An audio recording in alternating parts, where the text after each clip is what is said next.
Neccar, oğlumun katilleriyle işbirliği yapmamı nasıl beklersin benden? Ya kulakların sağır olmuş, dilinin ne söylediğini bilmez ya da hafızanı kaybetmişsin. Zafer'in katili teşkilatı mahsusa değil. Onu ölüme gönderen İngilizler. Hem onları savunursun hem de pervasızca karşıma geçip teşkilatı mahsusayı desteklememi istersin.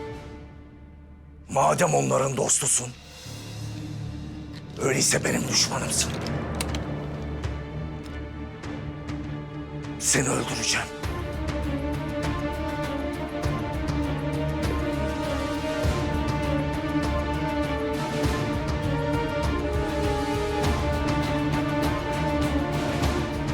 Madem bundan böyle hasımız, hadi durma.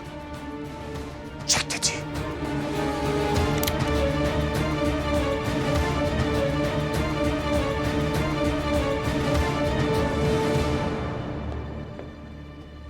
Duy bunları yüzbaşı. Sakin ol Ebula.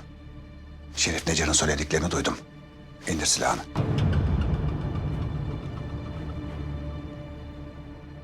Madem duydun, madem teşkilatı mahsusanın adamı olduğuna kulakların şahit oldu, öyleyse niye indiriyorum silahımı? Öldüreceğim onu. Gerçekleri istersen sen anlat yüzbaşı. Bize muhalefet ederek teşkilatı mahsusa yanaşmasını Şerif Necar'a ben söyledim.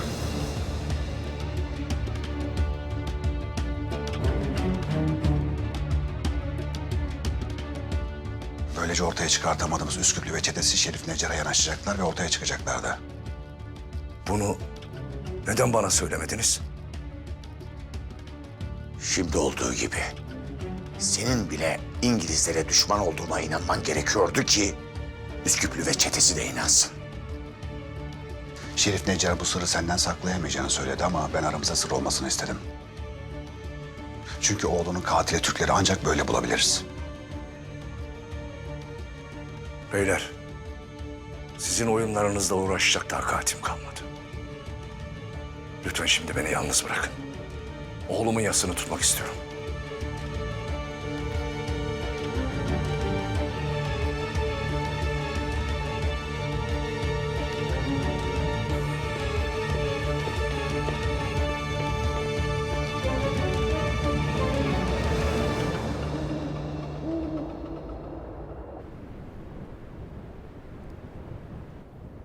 Ardında bir avuç toprak bıraktın Zeynep. Bir avuç kuru toprak.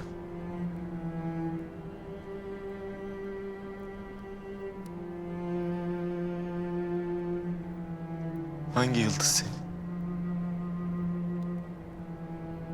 Hangi vefasız yıldız sensin?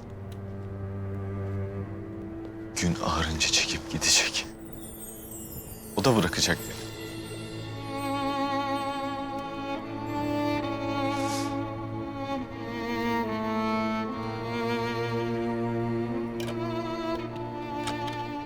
Ancak sen ondan vazgeçersen gider aslan.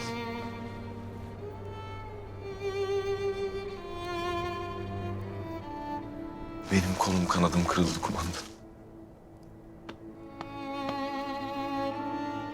Benim onu tutmaya gücüm yetmez ki. Elim uzanmaz gayrı. Hatıraları var ya aslan. Sana da kalan bu işte. Biz yitip gidenleri bedenleriyle biliriz. Canlarıyla biliriz. Ama ruh yok olmaz. Bekler. Rabbinin huzuruna çıkacağı günü bekler. Cennete kavuşmayı bekler. Zeynep seni bekliyor aslanım. Yeter ki sen hatırasından vazgeçme.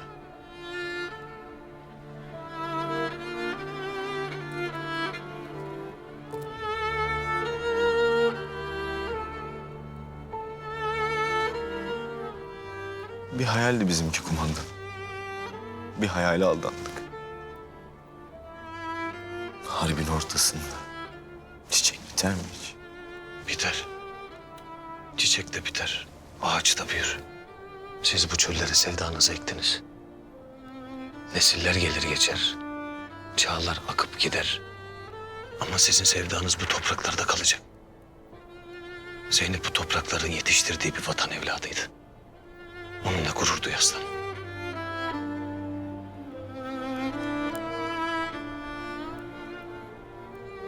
Beni affetti mi kumandanım? Bağışladın mı beni? Zeynep senden hiç vazgeçmedi ki seni affetsin. Ben şahidim oğlum. Allah şahit. Zeynep Mehmet'inden hiçbir vakit vazgeçmedi. Yanında olamadım kumandanım. Hastane köşelerinde düşmanın kuklası oldum. Ona söz verdim, tutamadım. Ben bu sevdayı hak etmiyorum kumandanım. O vakit hak et. Kendine gel. Şehit olan Zeynep de sen değilsin. Hala hayattayken hatırasına layık ol. Onun intikamını alacağız. Biliyorum bu yetmeyecek. Ancak uğruna can verdiği davamızı büyütmemiz gerek. Biz bugünlerimizden vazgeçtik aslanım. Yarınlara bakacağız. İstikbale bakacağız. Bugün sevdiğinin üstüne örttüğün vatan toprağını düşmanın boğazına doldurana kadar durmak yok bize. Zeynep senin yokluğunda hiçbir vakit vazgeçmedi. Şimdi sıra sende. Asla pes etme. Etmeyeceğim kumandanım. Eğilme aslanım. Eğilmeyeceğim. Zeynep'in ve bütün şehitlerin niye can verdiğini hiçbir vakit unutma. Unutmayacağım.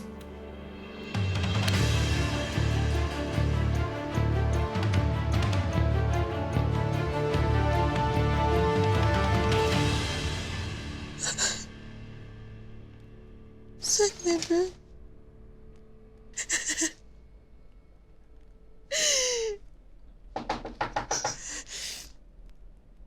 Fatma.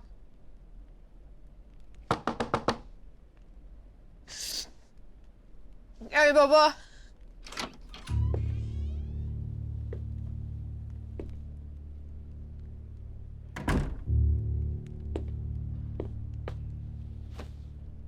Hayırdır Fatma? Bu ne hal kızım?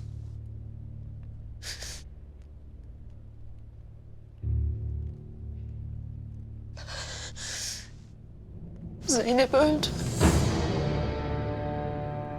Kana susamış Hamilton tarafından katledildi.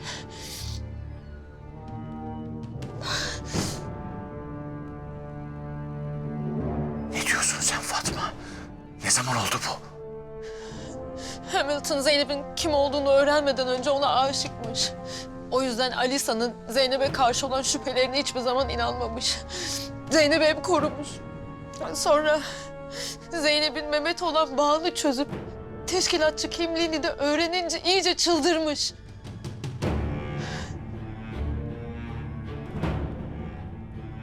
Ah, benim canım arkadaşım. Ah Zeynep'im. Tek başına orada nasıl da korkmuştur.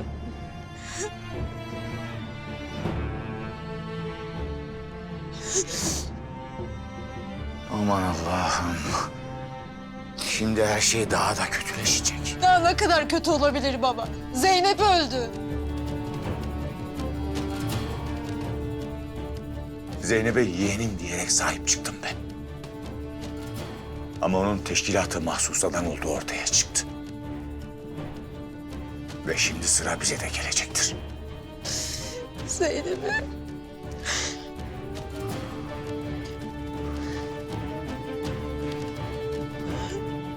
Zeynep'im. Baba.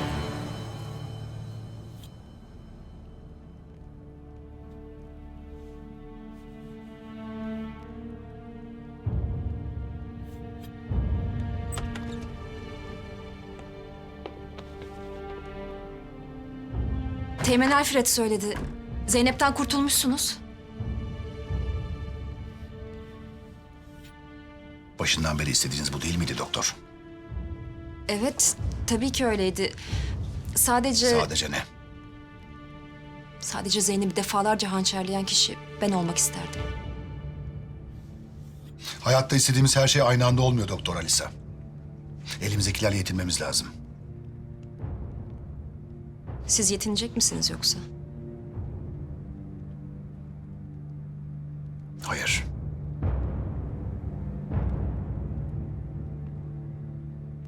Başta Üsküplü ve Mehmet olmak üzere hepsinden intikamımı alacağım. Peki ya Fatma? Ya da Şerif Neccar? Onlarla ilgili ne yapmayı düşünüyorsunuz? Ne olmuş onlara?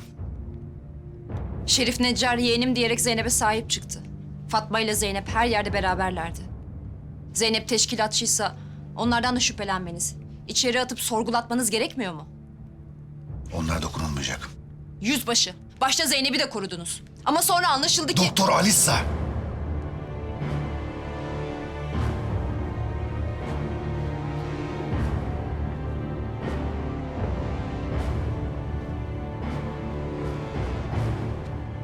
Daha önce kararlarımı sorgulamayın dediğimi hatırlıyorum.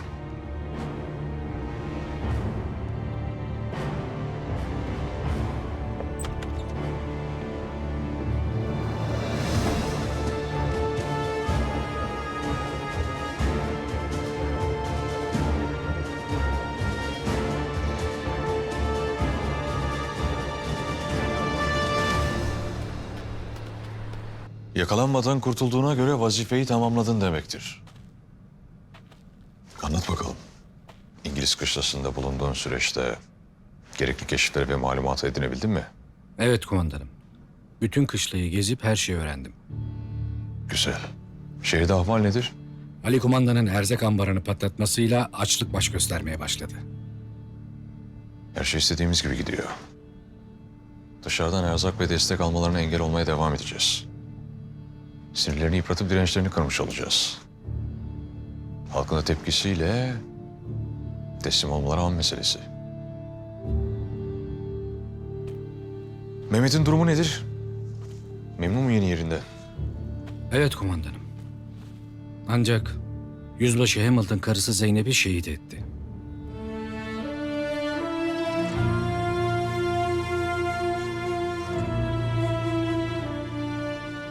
Vatana ve teşkilata büyük hizmetleri oldu Zeynep'in. Allah rahmet eylesin. Amin. Teğmen Kemal, ordudaki vazifene devam edebilirsin. Çıkabilirsin.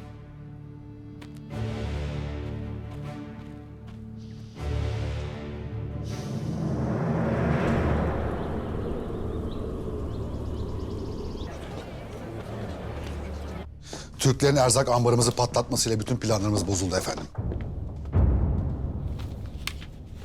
Kuşatmaya direnmemizdeki en büyük gücümüz erzağımızdı efendim. Ne demek bu yüzbaşı? Erzak biti teslim mi olalım yani? Kesinlikle hayır efendim. Hindistan'dan beklediğimiz büyük destek taburları gelene kadar direnmeye devam edeceğiz. Bu raporda bir haftalık erzağımızın kaldığı yazıyor. Erzak temin edebiliriz efendim. İzin verin halkın erzağına el koyalım.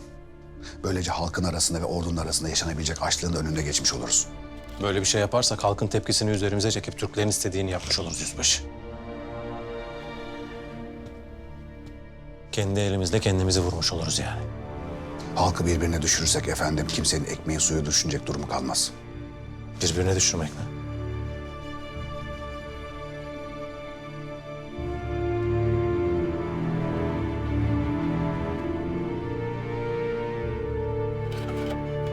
Düşünceniz nedir yüzbaşı? Dinliyorum.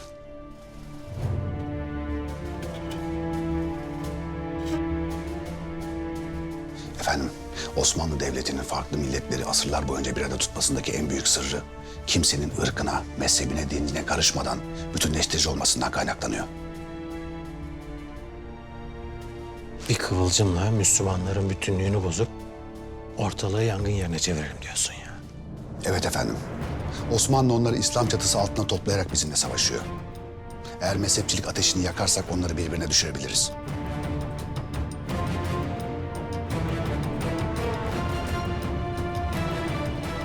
İngilizler sudan çıkmış balığa döndüler.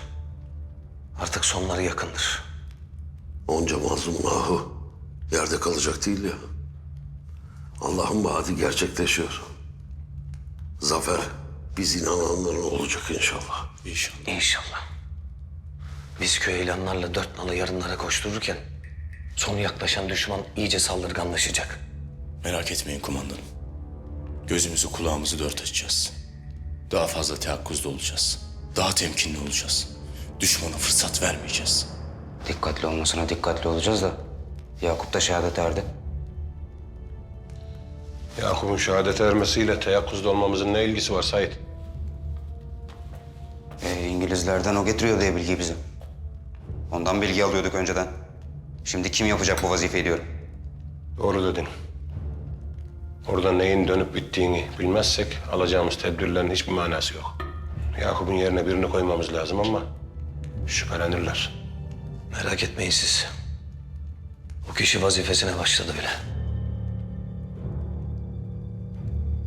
Kim kumandanım? Şerif Neccar.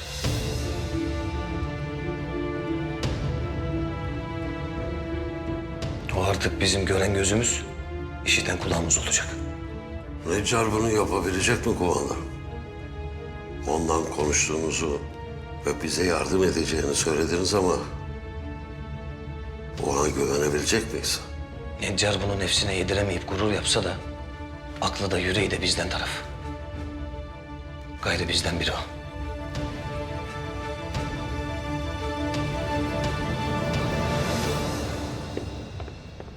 Dikkat!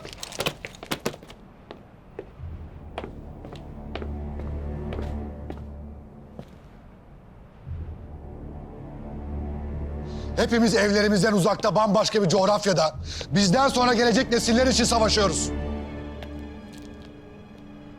Madem bu savaşı bu halk için veriyoruz, ihtiyacımız olan erzakları bize vermek zorundalar.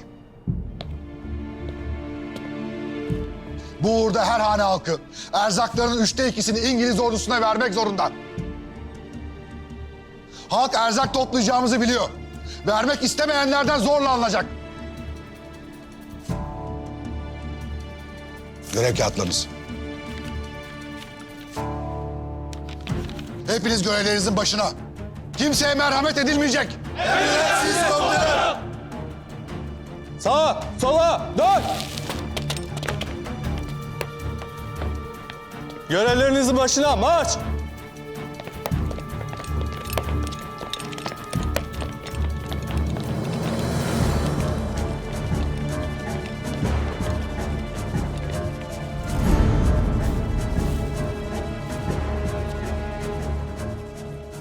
Hamilton'dan emri alan İngiliz askerleri halkın elindeki erzağa göz dikmişti. Bu kadar mı? Bu kadarmış. Gelin. Gavurun gazabından korkan halk elinde ne var ne yok uzatmıştı kapı aralığından. Geç! Geç! Öldürsek de vermeyeceksin öyle mi? Kimden ne saklıyorsun? Erzağını vermek istemeyene zulmettiler. Kut'un gururlu insanları İngiliz çizmeleri altında ezildi. Savaşın karanlık yüzüydü bu yaşananlar. Elbet gün ışığı doğacaktı bu zulmün üzerine. Ancak ne zaman?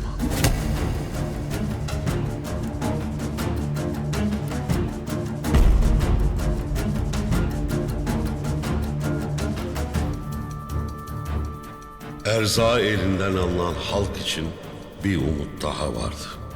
Yardım Vakfı. Erzak lazım. Çocuklarımız aç. İngilizler her şeyimizi aldı. Açız, perişanız. Ne olursunuz bize yardım edin. Çekil. Bu erzaklar orduya ait. Boşaltın burayı hemen. Durun. Fatma Hatun, insanların bu işler acısı vaziyetine bir parça derman olabilmek için çabalarken İngiliz askerler buna da engel olmuştu. Bütün bu yaşananların suçunu Teşkilat-ı Mahsusa'ya atıyor, halkı Üsküplü ve neferlerine karşı düşman etmeye çalışıyorlardı.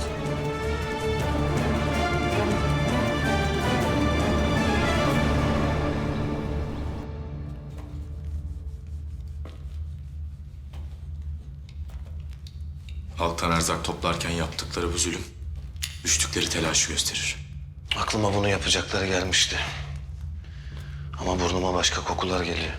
Başka bir şey tasarladıklarını mı düşünüyorsun kumandanım? Mevzu erzak gibi gözükse de ardında daha büyük oyunlar var. Zira Teşkilat-ı Mahsusa yüzünden halkın erzağına el koyduklarını söylüyorlarsa hem adımızı karalıyorlar hem de bizi halkla karşı karşıya getiriyorlar. Oturup izleyecek miyiz? Ne yapacağız kumandanım? Bu oyunu bozacağız baba. Nasıl kumandanım? Onlardan aldığımız erzağı teşkilat-ı mahsusa adına halka dağıtacağız. Fatma Hatun'dan da yardım alırız. Erzağın içine teşkilat-ı mahsusa adıyla halkı cesaretlendiren notlar yazıp bırakacağız. Böylece İngilizleri kendi oyunlarına boğacağız. İngiliz aklı Türk irfanına mağlup olacak. İnşallah aslan. İnşallah.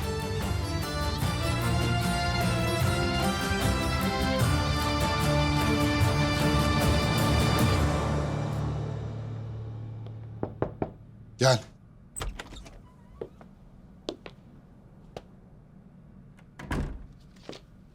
Beni çağırtmışsın yüzbaşı. Hayrola? Bu sefer sakladığın hangi sırrı paylaşacaksın benimle? Bu senden saklayabileceğim bir sır değil Eyüboğlu. Otur lütfen.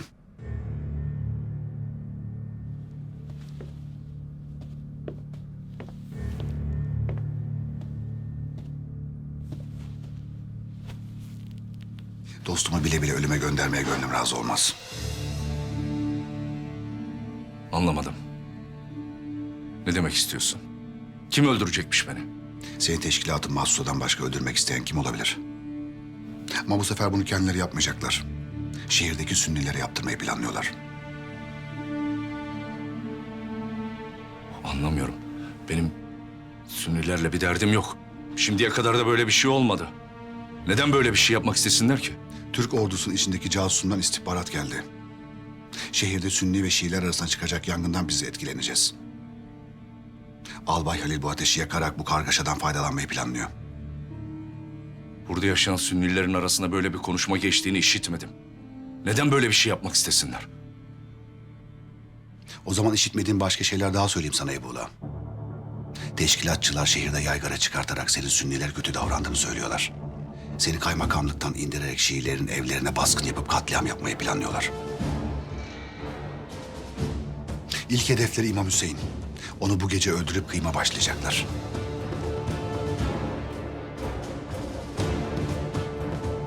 Ne yapacağız yüzbaşı?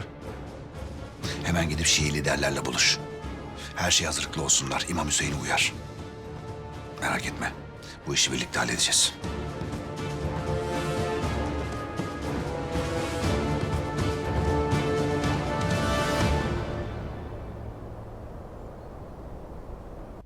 Kardeşlerim, temeli tevhid olan, yani birlik olan İslam, ayrımcılığa ve tefrikaya düşmemeyi öğütler.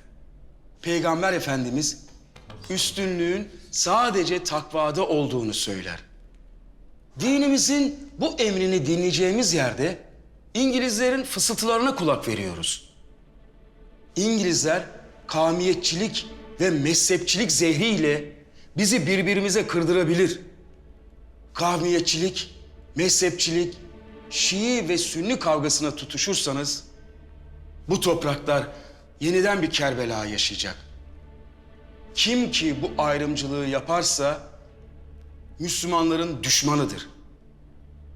Bu kanı akıtırsanız ümmetin geleceğini tehlikeye atarsınız. Bu kavgaya tutuşursanız ümmeti Muhammed bir daha toparlanamaz. Şii ve Sünniler sadece kardeştir.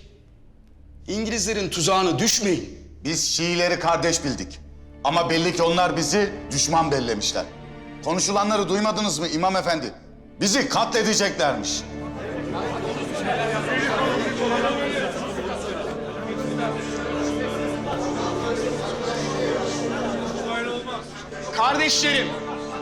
Kardeşlerim.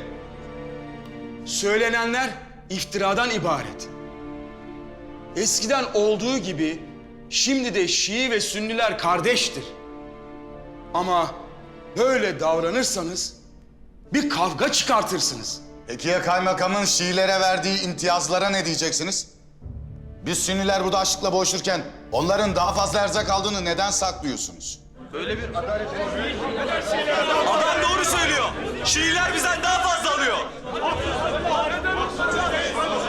Çoluğumuz çocuğumuz aç. Haklı, devamı. Olur mu kardeşlerim? Kardeşlerim, Sakin olun kardeşlerim. Öyle kardeşlik mi olur?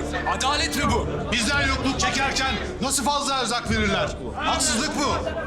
Biz yıllardır birlikte kardeşçe yaşadık. Kardeşlerim, lütfen beni dinleyin. Sakin olun kardeşlerim.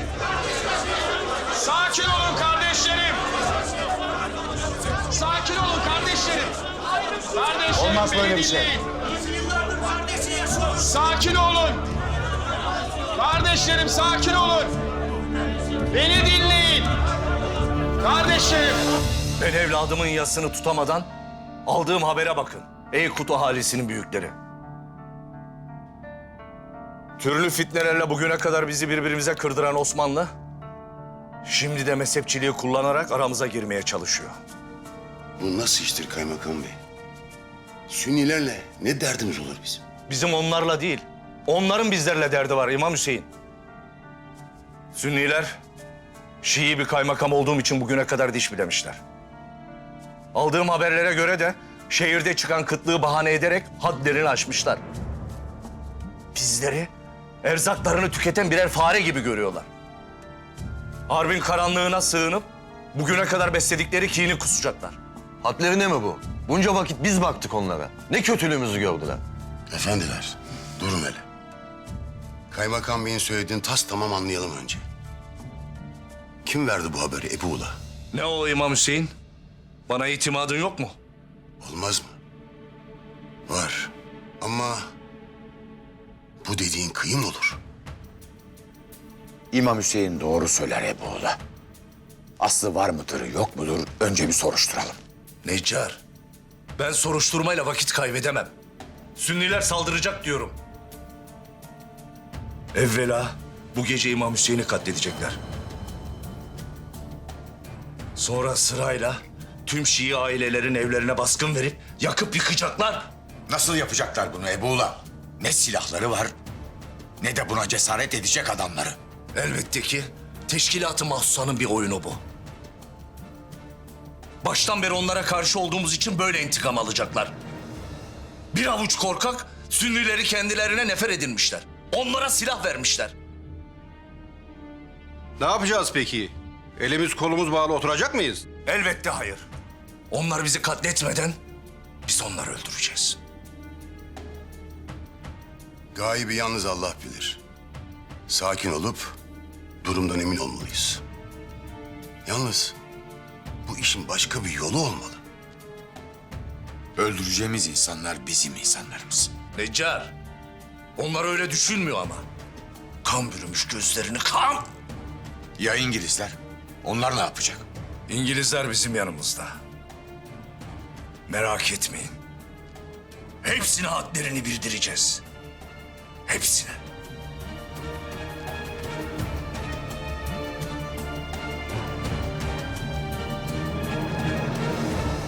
Kumandanım, İngilizler cami etrafında cirit atıyor. Burada olmanız tehlikeli olabilir. Büyük bir oyun dönüyor İmam Hamza. Bu Şiiler hakkında olumsuz konuşan adam İngilizlerin adamı. Amacı mezhep çatışması çıkarıp halkı birbirine kırdırmak. Allah'ın izniyle bunu başaramayacak kumandanım. Bugüne kadar olduğu gibi bundan sonra da birlikte ve huzur içinde yaşamaya devam edeceğiz. Bu huzuru devam ettirebilmemiz için hepimize daha fazla vazife düşüyor. Sen camiden, biz dışarıdan mücadele ederek kurdukları tuzağı başlarına yıkacağız inşallah. Emrinizdeyim kumandanım. Bazılarını arttıracaksın. Bu çatışmanın İngilizlerin bir oyunu olduğunu, kuşatma altında zorlandıkları için bizi birbirimize kırdırarak kurtulmayı planladıklarını anlat. Şüphelendiğin biri olursa da bana gel. Emredersiniz kumandanım. Allah yardımcın olsun. Sağ olasın.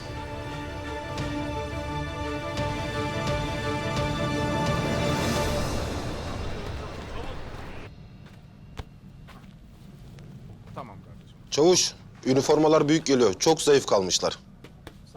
Güçlenecekler kardeş. Güçlenecekler. Onlar da İslam ordusunun birer neferi artık. Sağlıklarına kavuşana dek gerekirse biz daha az yiyeceğiz.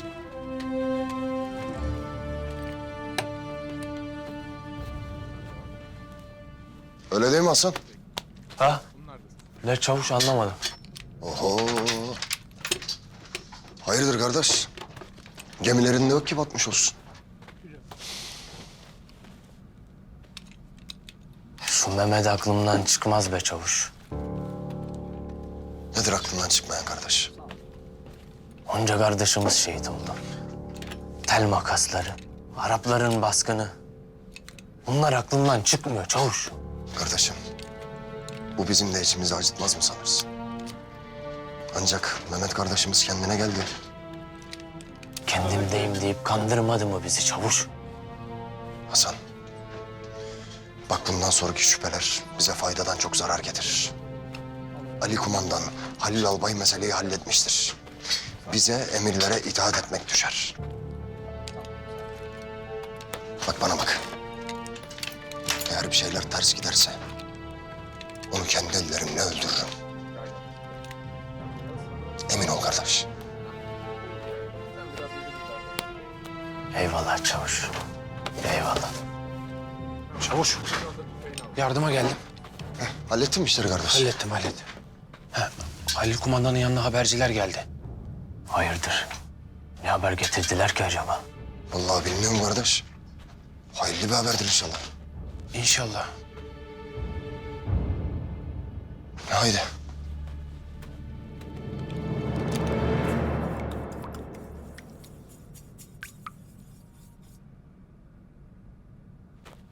Kumandanım, dilediğiniz vakit tıraş için hazırım.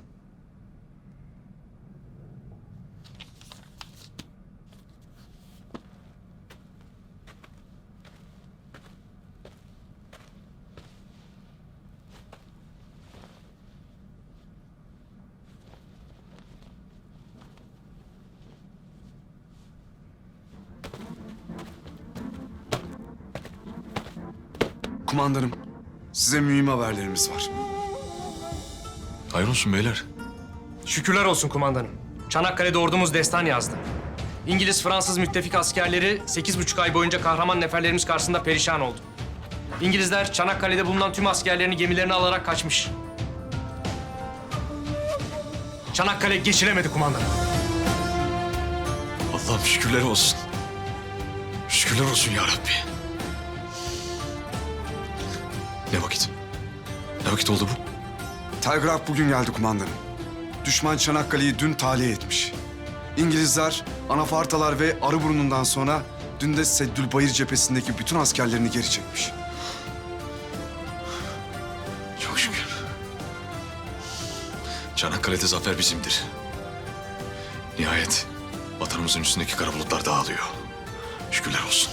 Şükürler olsun. Allah zaferlerimizi daim eylesin kumandanım. Amin. Nuri, bu zaferle ilgili her şeyi öğren bana. Her şeyi bilmek istiyorum. Baş üstüne kumandanım. Salih. Bu haberi ordumuza yayın. Neferlerimize can gelsin. Çanakkale'deki kardeşlerimizin elde ettiği bu zafer bizim zaferimize de vesile olsun inşallah. Yer gök bu zaferle inlesin. Müttefik aşiretlere haber salın. Onları şanımıza, zaferimize yakışır şekilde ağırlamak istiyorum. Baş üstüne kumandanım. Salih, şükür namazları kılınsın. Kurbanlar kesilsin. Neferlerimiz zaferi kutlasın. Emredersiniz kumandanım.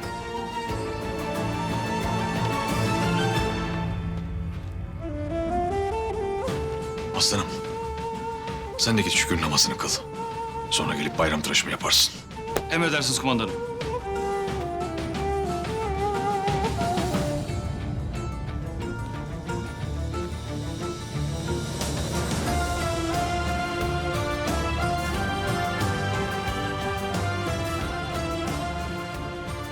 İslam diyarlarına küffarı teslim etmedir Allah'ım.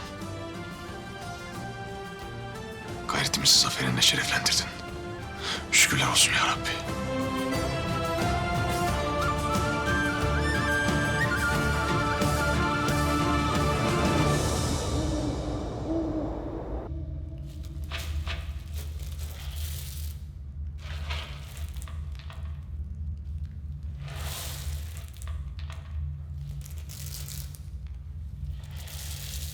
Anne, ya savaş hiçbir zaman bitmezse?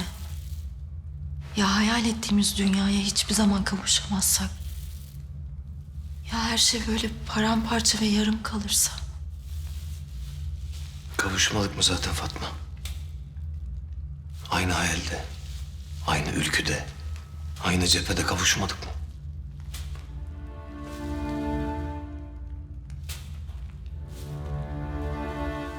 Senden önce harabeydi gönlüm.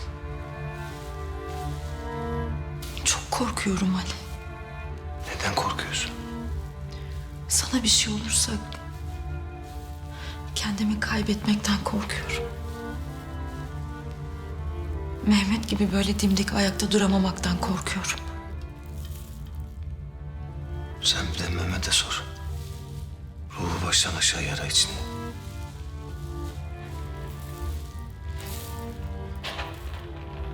Mehmet, iyi misin?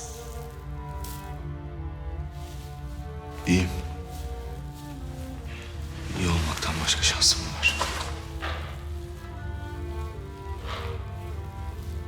Zeynep'im için, sevdamız için yapacağım en mühim şey,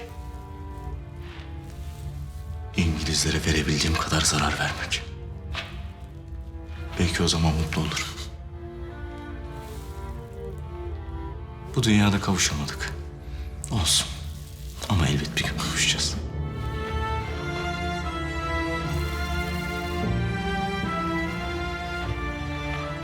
Mehmet.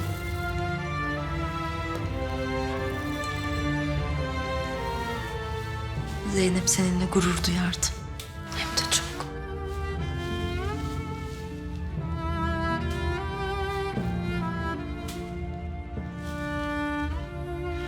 Erzakların hepsi tamam gibi. İşimiz bitince sessizlik çöküp karanlık bastığında kapıları tek tek dolaşıp hepsini bırakıp ortalıktan kaybolacağız. Böylelikle halkımız erzaksız kalmamış olacak. Devreye gezen İngiliz askerleri ne olacak kumandanım? Biz ne iş yapıyoruz burada Sait? Gölge olacağız. Yel olacağız. İngilizlere gözükmeden halledeceğiz bu işi.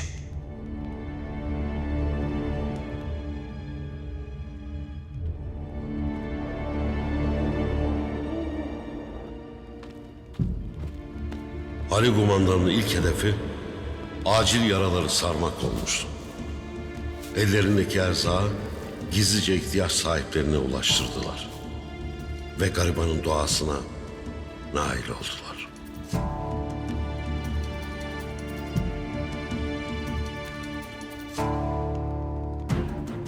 Osmanlı her şeye rağmen tebaasını yokluğa mahkum etmemişti.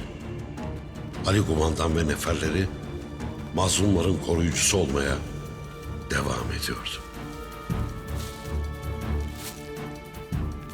Allah'ım şükürler olsun sana. Çocuklarım aç kalmayacak.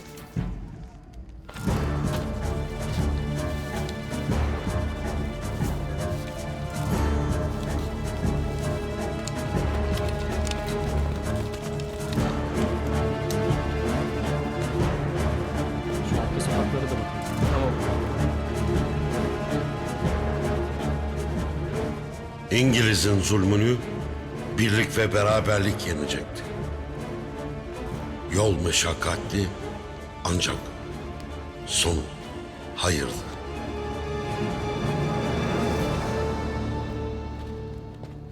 Ali, erzaklar çok dayanmaz. Biterse ne yapacağız? Merak etme Fatma.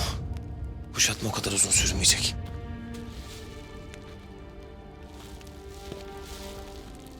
Yakında şehrimizi geri alacağız.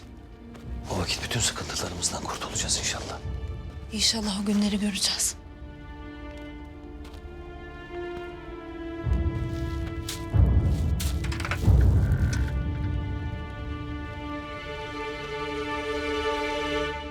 Kimsin sen? Teyze kim olduğumuzun ne önemi var? Allah'ın kullarıyız işte. Bu erzak senin. Kim olduğunuzu söylemezseniz bu erzağı almam içeri. Bugüne kadar haram lokma geçmedi benim boğazımdan. Ananın ak sütü gibi helaldir. Osmanlı'nın evlatlarıyız biz. Demek düşman rahat uykusunda uyurken sen fakirlerin derdine düştün ha? Allah senden de şu güzel yüzlü kızdan da razı olsun. Yeniden ür olmadıkça sıcak yatak toprağın altı bizim için. Senin ocağın kaynamazsa uyku bize haram olur. Müsaaden varsa çuvalı içeri bırakayım. Tabii. Hadi geçin, geçin. Bir şeye ihtiyacın olursa gel beni vakıfta bul, olur mu teyzeciğim? Gelirdim ama zor yürüyorum kızım. Sen merak etme, ben yardım ederim. Getiririm sana. Sizi böyle akşam vakti rızık dağıtırken görünce aklıma Hazreti Ömer geldi. Hadi gelin. Gelin içeri.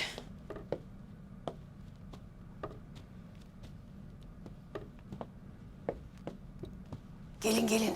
Sıcak bir çay için. Hadi oturun. Eyvallah teyzem, sağ olasın. Otur otur kızım.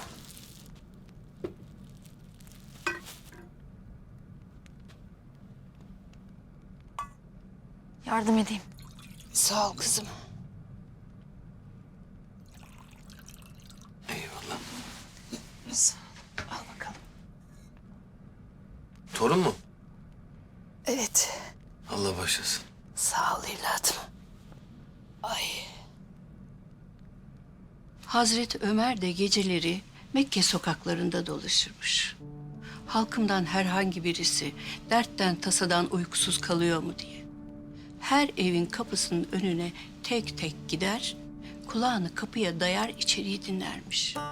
Çaresiz birinin sesini de duyarsa hemen kapıyı çalar, onlara yardım edermiş. Yine böyle karanlık bir gecede yaşlı bir kadının evine gelmiş. Kadının oğlu şehitmiş. Öksüz ve yetim torunlarına bakıyormuş biçare kadın. O kadar fakirmiş ki yemek diye taş kaynatıyormuş. Makamına aldırış etmeden bu evi ziyaret eden Hazreti Ömer durumu görünce sırtında yemek taşımış. Tıpkı sizin gibi. Estağfurullah. Allah sizden razı olsun. Cümlemizden. Allah üstümüzden Hazreti Ömer'in adaletini eksik etmesin. Amin. Sayenizde torunum ziyafet çekecek. Allah razı olsun sizden. Senden de teyze.